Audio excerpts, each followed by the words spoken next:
Hello everyone. आज हम लोग इम्पॉर्टेंट क्वेश्चंस जो है वो करने जा रहे हैं। जो भी इम्पॉर्टेंट क्वेश्चंस हमारे ऑपरेटिंग सिस्टम में चैप्टर 1 के लिए है वो सब मैं अभी डिस्कस कर लेते हैं, और जो रेस्ट ऑफ दी बचेगा वो सब हम एक एक करके इम्पॉर्टेंट क्वेश्चंस, एमसीक्यूज, ये सारी चीज़ें कवर कर लेंगे। तो सबसे पहला क्वेश्चन है चैप्टर 1 का, that is define operating system, list the objective of an operating system. Operating system को डिफाइन करना है, ठीक है, और फिर उसका ऑब्जेक्टिव्स भी ऑपरेटिंग सिस्टम का दिखाना है, जैसे फंक्शंस हो गया, ये सारी चीज़ें हमें दिखानी है। तो जैसे पहले वाले वीडियो में जैसे हम बताए हैं तुम लोगों को कि ऑपरेटिंग सिस्टम क्या होता है। एक सॉफ्टवेयर प्रोग्रामिंग है जो कि हार्डवेयर और different types of software applications, various types of software application के बीच में कम्युनिकेशन इस्टेब्लिश करवाता है। उसको हम लोग ऑपरेटिंग सिस्टम कहते हैं। वैसा सॉफ्टवेयर जो कि हार्डवेयर और सॉफ्टवेयर एप्लीकेशंस के बीच में कम्युनिकेशन इस्टेब्लिश करवाता है। ओके, नाउ अब तुम लोग देख सकते हो यहाँ पर क्या लिखा हुआ है। An operating system is a software component that serves as a fundamental interface between computer hardware and various software applications and users। First वाले में मैंने जो पहले वीडियो तुम लोगों को सेंड किया है, देखा होगा तुम लोगों ने यूट्यूब पे, उस पर एक फ़ोटो भी था। एक फ़ोटोग्राफ में तुम लोगों को साफ दिख रहा होगा यूज़र सॉफ्टवेयर एप्लीकेशन और हार्डवेयर। तो सॉफ्टवेयर एप्लीकेशन और हार्डवेयर के बीच में हमारा ऑपरेटिंग सिस्टम आता है। उसको हम लोग एक ऑपरेटिंग सिस्टम क्या करता है, मेन यूज़ यही है कि हार्डवेयर इम्प्लीमेंटेशन और सॉफ्टवेयर एप्लीकेशंस को दोनों को कम्युनिकेट करवाता है, ताकि यूज़र जो भी इनपुट अपना देना चाह रहा है थ्रू इनपुट डिवाइसेस, वो सॉफ्टवेयर एप्लीकेशंस और हार्डवेयर में कम्युनिकेशन होगा तभी वो आगे प्रोसेस करेगा। Okay, now it manages computer hardware resources and provide essential services for computer programs. Okay, the primary objective of an operating system is to create an environment where both hardware and software can work together efficiently, utilizing resources while providing a user-friendly, consistent interface for user and applications। क्या बोल रहा है यहाँ पर? बोल रहा है कि मेन ऑब्जेक्टिव क्या है ऑपरेटिंग सिस्टम का। मेन ऑब्जेक्टिव है ऑपरेटिंग सिस्टम का कि वो हार्डवेयर और सॉफ्टवेयर को साथ साथ साइमल्टेनियसली और इफ़िशिएंट वे में काम करवाता है, काम करवाता है, ताकि जो भी हमारा फंक्शंस है, जो भी प्रोसेस हम चाहते हैं कि एग्जीक्यूट हो हमारे सिस्टम में, वो बिल्कुल ईजी वे में वो प्रोसेस एग्जीक्यूट कर जाए। अब यहाँ पर लिस्ट ऑफ सम ऑब्जेक्टिव्स हैं, मैं आप लोग को दिखा देती हूँ। Objectives of an operating system, ठीक है। तो the objective of an operating system is to provide an efficient, reliable and user-friendly environment for both software and hardware components, enabling them to work together seamlessly well while abstracting complexities and optimizing resource of utilization, resource management, etc। तो ये क्या करता है operating system, एक environment, एक user friendly environment बनाता है जो कि सॉफ्टवेयर और हार्डवेयर दोनों के लिए पॉजिटिवली वर्क करता है। कम्युनिकेशन करवाने के लिए एक पॉजिटिव इन्वायरमेंट हमें प्रोवाइड करता है, एक पॉजिटिव प्लेटफॉर्म हमें प्रोवाइड करवाता है। The operating system manage computer hardware resources such as CPU, that is central processing unit, memory, disk storage and peripherals. Okay, peripheral devices आप लोगों को पता होगा क्या है, तो मैं ज़्यादा उसे डिफाइन नहीं कर रही हूँ, आप लोग खुद ही देख लेना। नाउ अब देखिए हमारे पास कौन कौन सा है ऑब्जेक्टिव ऑपरेटिंग सिस्टम का। प्रोसेस मैनेजमेंट, पहले भी मैंने ये सारी चीज़ें डिस्कस की हुई है, ये क्वेश्चन इंपॉर्टेंट है, आप लोग ज़रूर इसको पढ़ के जाइएगा।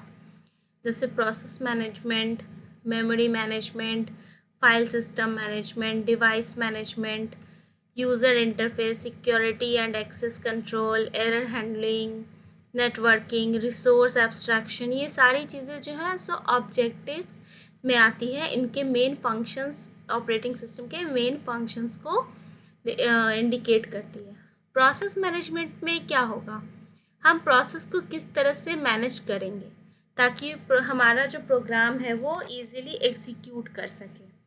फिर मेमोरी मैनेजमेंट में हम मेमोरी को allocation, memory allocation, memory D allocation, किस प्रोग्राम को कहाँ मेमोरी में एलोकेट होना है, ये सारी चीज़ें मेमोरी मैनेजमेंट में हम डिसाइड करते हैं। Now file management system, file system management या फाइल मैनेजमेंट सिस्टम, ये इसमें क्या होगा, the operating system handles files and directory management on storage devices. It provides an organized way to store, retrieve and manage file as well as ensuring data integrity and access control. अगर file management हमारा problem create करेगा, अगर वो सही नहीं रहेगा हमारे operating system में, तो कोई भी फाइल अगर हम ढूंढना चाहे या फिर कोई भी प्रोग्राम अगर हम ढूंढना चाहे जो कि हमारे सिस्टम में सेव है, वो हमें इजी वे में नहीं मिलेगा। अब जब भी सिस्टम खोलते हैं अपना या कंप्यूटर ओपन करते हैं, तो कुछ भी अगर आपको ढूंढना हो, किसी भी तरह का प्रोफाइल, फोल्डर, फाइल, तो आपको स्पेसिफिक लोकेशन पर जाना होता है और वहाँ पर वो फाइल एज इट इज़ आपको मिल जाती है। तो ये सारी चीज़ें फाइल ऑर्गेनाइजेशन, फाइल में सिस्टम मैनेजमेंट ऑर्गेनाइज करता है। Now device management, device management में आपका हार्डवेयर डिवाइसेस जैसे प्रिंटर हो गया, नेटवर्क अडेप्टर हो गया, ये सारी चीज़ें आती हैं। यूज़र इंटरफेस आप लोगों को पता ही है, GUI का इंटरफेस हो गया, कंप्यूटर सिस्टम इंटरेक्ट कैसे करता है यूज़र इंटरफेस से, ये सारी चीज़ें यूज़र इंटरफेस में आती है। सिक्योरिटी, एक्सेस, हम कैसे प्रोटेक्ट कर सकते हैं डेटा अपना, सिक्योर कर सकते हैं। एरर हैंडलिंग, एरर हैंडलिंग भी थोड़ा इम्पॉर्टेंट है। तो operating system monitors the system for error and exceptions, handling them in a controlled manner to prevent system crashes and data loss. Error handling, अगर error handling के में problem आएगा, अगर हमारा सिस्टम सही ढंग से मैनेजेबल नहीं है, तो वहाँ पर क्या होगा, डेटा लॉस होने का बहुत ज़्यादा चांसेस बढ़ जाता है, हमारा सिस्टम क्रैश हो सकता है, ये सारी चीज़ें आती हैं। इन सबको कंट्रोल हम किस चीज़ से कर सकते हैं, हम एरर हैंडलिंग से कंट्रोल कर सकते हैं। Now networking, in modern computing environment, the operating system often includes networking capabilities. अभी जैसा हमारा सिस्टम सब है, कल लैपटॉप है, जो भी है, ये सारी चीज़ें नेटवर्किंग के अंदर आ जाती हैं। Now resource abstraction, the operating system abstract hardware complexities of for applications. This abstraction allows developers to write program without needing to understand the interact details of the underlying hardware. मतलब abstraction जो भी process need का नहीं है, जो user को जानने का ज़रूरत नहीं है, उन सारी चीज़ों को हटा करके जो सिंपल वे में हमें दिखाता है। क्योंकि जैसे इन जनरल, अगर आप इन जनरल लाइफ में अगर एग्जांपल इसका मैं दूँ, तो आप ऐसे समझ सकते हो, जैसे चाय बन रहा है, ओके, तो चाय आपके पास आया, बट चाय आपने पी लिया, राइट, बट इसके जो एब्स्ट्रैक्शंस थे, कैसे उसका प्रोसेस हुआ, क्या क्या उसका बना, ये सारी चीज़ें यूज़र को जानने की नीड नहीं है। तो इन डैट केस वो सारी चीज़ें, उसके जो प्रोसेस हैं वो एब्स्ट्रैक्शन हो गया, और जो आउटपुट हमारे पास आया वो हमारे पास मेन थिंग हो गया। ओके, तो ये फर्स्ट क्वेश्चन हमारा कंप्लीट हुआ। नाउ सेकंड क्वेश्चन पूछ सकता है हमारे एग्जाम में कि discuss in details generation of operating system. आप इसको इवोल्यूशन ऑफ ऑपरेटिंग सिस्टम भी बोल सकते हैं, जनरेशन्स ऑफ ऑपरेटिंग सिस्टम। और हाँ, एक बात और, ये कन्फ्यूज़न नहीं रखना है कि जनरेशन्स ऑफ कंप्यूटर नहीं लिखना है, ठीक है, कंप्यूटर का जनरेशन्स अलग है, ऑपरेटिंग का सिस्टम का जनरेशन अलग है। ये दोनों चीज़ प्लीज़ आप लोग एक दूसरे के साथ ये नहीं कर लीजिएगा, उसको एक दूसरे के साथ मिक्सअप नहीं करके लिखना है, ठीक। बहुत सारे स्टूडेंट्स पहले भी स्टूडेंट्स जो भी ये सारी गलतियां कर चुके हैं, मैंने कॉपी में वगैरह में देखा है, तो इस टाइप की गलती ना करें। क्वेश्चन को इजीली पढ़ें अच्छे से, एक बार नहीं 2 बार पढ़ें कि पूछ क्या रहा है। अगर जनरेशन्स ऑफ कंप्यूटर लिख रहा है तो हम कंप्यूटर का जनरेशन्स लिखेंगे, और अगर जनरेशन ऑफ ऑपरेटिंग सिस्टम बोल रहा है तो ये वाला, ये ऑपरेटिंग सिस्टम का जो जनरेशन है ये हम बताएंगे। ठीक है, चलिए देखते हैं इसका आंसर। तो operating system have evolved over time through different generations, each marked by advancement in technology, architecture and functionalities. तो जितने भी जनरेशन्स का मतलब क्या होता है, फर्स्ट जनरेशन डेवलप हुआ, उसमें जो कुछ प्रॉब्लम्स थी उसको कुछ सॉल्व करके next generation operating system develop हुआ होगा, फिर उसमें भी कुछ कॉम्प्लेक्सिटीज़ आई होगी, कुछ प्रॉब्लम हुआ होगा, उस कॉम्प्लेक्सिटीज़ और प्रॉब्लम को सॉल्व करके एक हम न्यू टाइप का उसको इन्हांसमेंट दिए होंगे, उसको फिर हम लोग नेक्स्ट जनरेशन बोले होंगे। इस तरह से हम लोग जनरेशन्स को चेंज करते हैं। तो हर एक जनरेशन में कुछ ना कुछ बदलाव हमें देखने को ज़रूर मिलता है। जैसे फर्स्ट जनरेशन टाइमिंग दिया हुआ है 1940 से लेके 1950 तक, ये है hardware focus, right. These early systems were closely tied to the hardware they ran on, and programming was done in machine language. Machine language में ही प्रोग्रामिंग डन होता था। अब मशीन लैंग्वेज क्या होता है, असेंबली लैंग्वेज क्या होती है, ये सारी चीज़ें आप लोगों को पता होनी चाहिए। अगर नहीं पता है तो फिर आप लोगों को पढ़ना चाहिए। सी प्रोग्रामिंग जो सब्जेक्ट है उसी में सारी चीज़ें इंट्रोडक्शन पार्ट में ही दिया हुआ है। नहीं, अगर आप चाहते हैं तो मेरे प्रीवियस वीडियोस में भी देख सकते हैं। No operating system initially, computers operated without operating system, user interacted directly with the hardware using front panel switch और पंच कार्ड। और बैच प्रोसेसिंग सिस्टम जो है हमारा, वो फर्स्ट जनरेशन ऑपरेटिंग सिस्टम को इंडिकेट करता है। इस सिस्टम में क्या होता है, a system it is more complex, बहुत ही कॉम्प्लेक्स था, ये हार्डवेयर से रिलेट करके होता था, फ्रंट पैनल स्विचेस वगैरह थे, और एक काम अगर हो जाता था अगर, तो ही हम दूसरे काम को उसमें एग्जीक्यूट करवा सकते थे। जैसे अभी हम लोग म्यूज़िक भी सुन रहे हैं, नोट्स भी बना रहे हैं, यूट्यूब भी चला रहे हैं, तो मल्टी प्रोग्रामिंग कर रहे हैं, ये चीज़ बैच प्रोसेसिंग में नहीं हुआ था। नेक्स्ट है सेकेंड जनरेशन। सेकेंड जनरेशन में हमारा मल्टी प्रोग्रामिंग आ जाता है। ठीक है, जैसे इसमें यूज़ हुआ था असेंबली लैंग्वेज। फर्स्ट जनरेशन में मशीन लैंग्वेज यूज़ हो रहा था, सेकेंड जनरेशन में हमारा असेंबली लैंग्वेज यूज़ हुआ। High level assemblers allowed programming in symbolic language rather than raw machine code।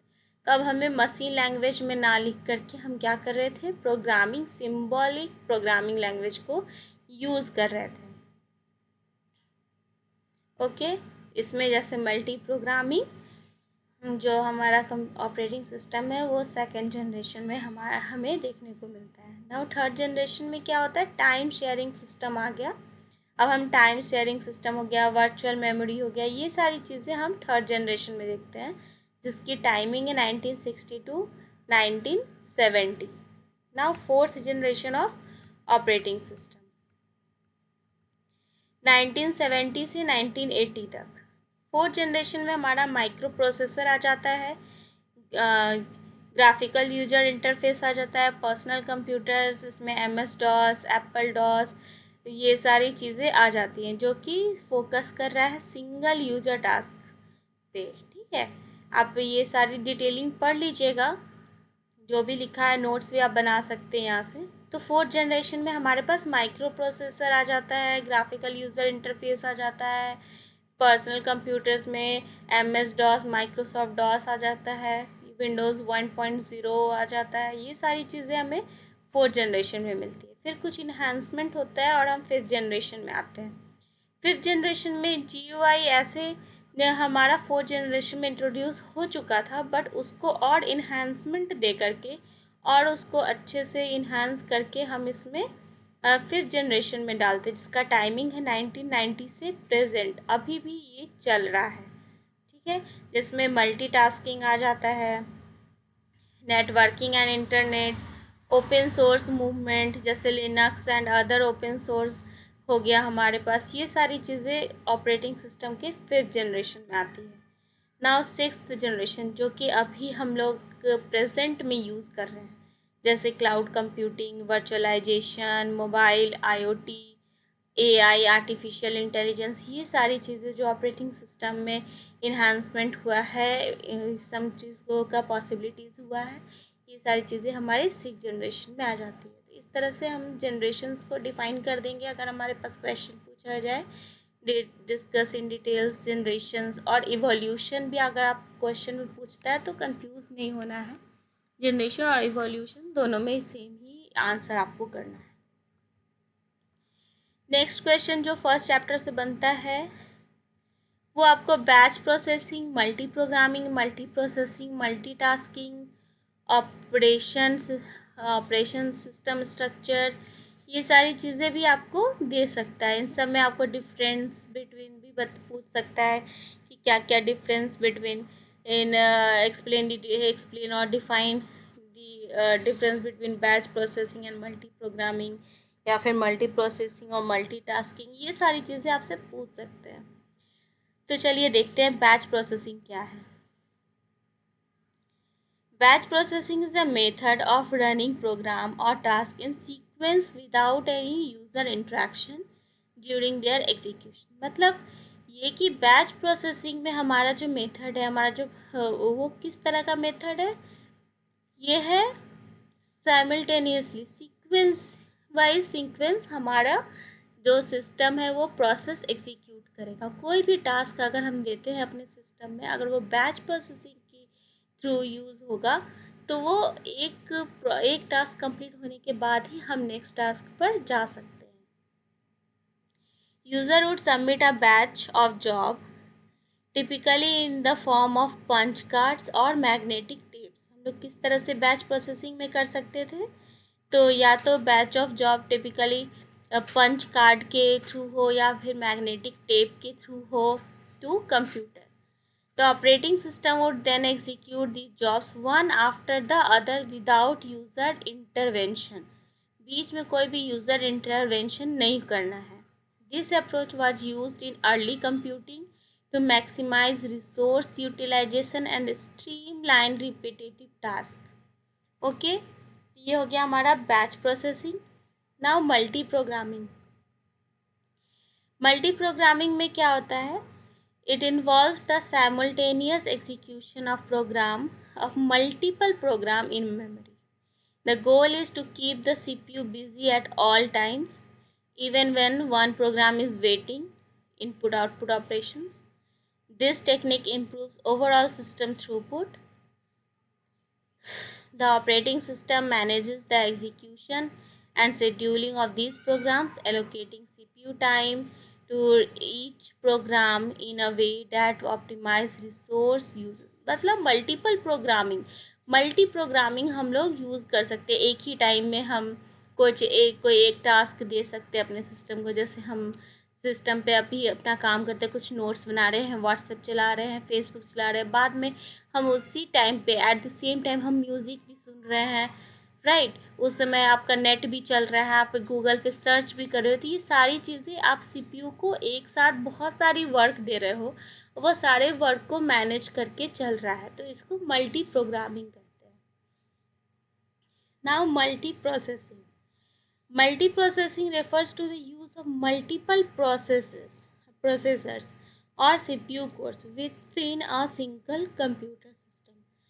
देखिए, मल्टी प्रोग्रामिंग में क्या होता है कि हम एक ही CPU को मल्टीपल टास्क देते हैं, और मल्टी प्रोसेसिंग में होता है कि हम एक CPU से मतलब एक ही सिस्टम से, एक सिंगल कंप्यूटर सिस्टम से बहुत सारे डिफरेंट टाइप के अलग अलग टाइप के CPUs को, अलग अलग टाइप के प्रोसेसर को एक साथ वर्क कर सकते हैं, ठीक है। तो this concept enhance the system processing power and can lead to improve the performance, और ये भी परफॉर्मेंस को इम्प्रूव करने में हेल्प करता है।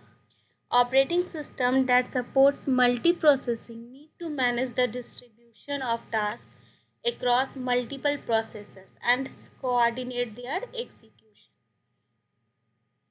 Now multitasking. Multitasking क्या होता है? It enables a single CPU to execute multiple tasks concurrently. ठीक है, ये क्या करेगा? एक सिंगल CPU को मल्टीपल टास्क दे देगा एग्जीक्यूट करने के लिए. This gives the illusion of several tasks running simultaneously, even though the CPU switches between tasks rapidly. मतलब कि बहुत सारे वर्क एक ही साथ हम CPU को अपने प्रोसेसर को दे देते हैं और हमारा CPU क्या करेगा? एक काम करेगा, फिर तुरंत स्विच होकर के दूसरा काम करेगा, फिर तुरंत स्विच होकर के तीसरा काम करेगा. इस तरह का काम करके हम लोग बहुत सारे वर्क को एक साथ ही यूज़ कर सकते हैं और ये भी एक तरह का इफ़िशियंसी है हमारे कंप्यूटर सिस्टम का कि हम मल्टीटास्किंग भी कर सकते हैं.